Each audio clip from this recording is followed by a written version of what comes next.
जिंदगी भर के आंसू। अनीता के परिवार में उसके माता पिता और एक भाई थे जो सब एक साथ रहते थे। अनीता बहुत ही शांत और अच्छे विचारों वाली लड़की थी।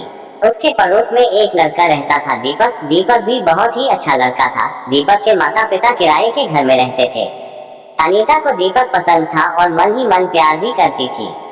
अनीता के माता पिता से भी उसके रिश्ते अच्छे थे और दोनों परिवारों में आना जाना लगा रहता था।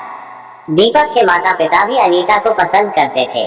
एक दिन अनीता के पिता को पता चला कि दोनों एक दूसरे से प्यार करते हैं, तो उन्होंने सबकी सहमति से शादी पक्की कर दी। मन ही मन अनीता बहुत खुश थी। उसे उसका प्यार जो मिल रहा था। अनीता की खुशी खुशी शादी हो गई। अनीता और दीपक बहुत खुश थे। दोनों ने अपनी नई जिंदगी की शुरुआत बहुत अच्छे से किया। फिर दीपक को दूसरे शहर में नौकरी हो गई और सारे परिवार के साथ दीपक दिल्ली रहने चला गया। सब कुछ ठीक चल रहा था। ये क्या, अनीता जिस दीपक से प्यार करती थी, अब वो दीपक एकदम बदल चुका था। एक दिन दीपक अनीता के घर जाता है और अनीता को वहां छोड़कर चला जाता है। कुछ दिन बीत जाते हैं लेकिन दीपक अनीता को लेने नहीं जाता है। दीपक ने अनीता के माँ बाप से कुछ रुपयों की मांग की। अनीता के पिता को लगा कि शायद उसके दामाद को पैसों की जरूरत होगी, इसलिए उसके पिता ने जैसे तैसे बड़ी मुश्किल से 3 लाख रुपए का इंतजाम किया।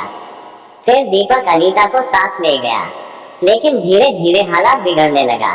कुछ दिन बाद फिर से दीपक ने अनीता को उसके मायके छोड़ दिया और फिर कुछ रुपयों का मांग किया। अब अनीता के पिता को लगा कि अनीता की जिंदगी का सवाल है, तो उन्होंने फिर से कर्ज लेकर कहीं से पैसे इकट्ठे किए और दीपक को दे दिए। अनीता पूरी तरह से टूट चुकी थी। वो कितना प्यार करती थी दीपक से, पर अब दीपक का असली चेहरा उसके सामने था। दीपक के घर वाले भी पैसे के लिए अनीता पे बहुत अत्याचार करते थे, मारपीट करते थे। एक बार अनीता ने अपने माता पिता से पैसे मांगने से मना किया तो उसके पति ने उस घर से निकाल दिया। अनीता अपने माता पिता के घर चली गई और दीपक पे मुकदमा आया, दर्ज कराया, लेकिन दीपक अनीता को लेने नहीं। अनीता अपने माता पिता पे बोझ बनना नहीं चाहती थी। उसके एक स्कूल में पढ़ना शुरू किया। अब वो अपनी जिंदगी जी रही थी, लेकिन हर लड़की चाहती है कि वो अपने पति के साथ खुशी खुशी रहे। अनीता हर बार दीपक को फोन करती और गिड़गिड़ाती। उसने दीपक को माफ भी करने का फैसला ले लिया था, लेकिन दीपक नहीं मानता था। अनीता दीपक से अब भी प्यार करती थी। एक दिन अनीता शाम को घर आ रही थी, तभी उसके दीपक को फोन किया और बोली, मैं तुमसे बहुत प्यार करती हूँ, मुझे अपने साथ ले चलो, हम अपनी जिंदगी का नए तरीके से शुरुआत करेंगे। लेकिन दीपक नहीं माना और बुरा भला बोलने लगा।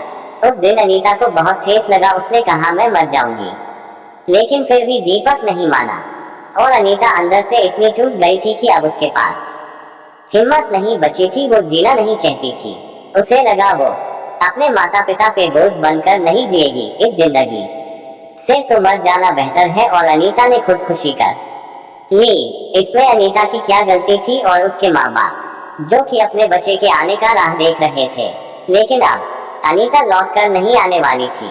हमें कभी भी अपने जीवन से हारना नहीं चाहिए। हमें जिंदगी से लड़ना चाहिए।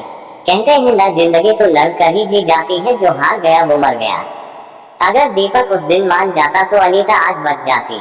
और हमारे देश में आज दहेज के लिए पता नहीं कितनी ऐसी अनीता मर रही है। हमें ऐसा नहीं करना चाहिए। आज आप किसी के साथ ऐसा करेंगे तो कल आपके साथ भी ऐसा होगा। हमें दहेज का विरोध करना चाहिए। न जाने दुनिया में कितनी लड़कियां दहेज का शिकार हो जाती है। इसमें उस मासूम लड़की की क्या गलती थी? बस इतनी कि वो एक लड़की है। हमें अपने समाज में ऐसी घटनाओं का विरोध करना चाहिए। आपको यह कहानी कैसी लगी, आप हमें कमेंट बॉक्स में बताएं।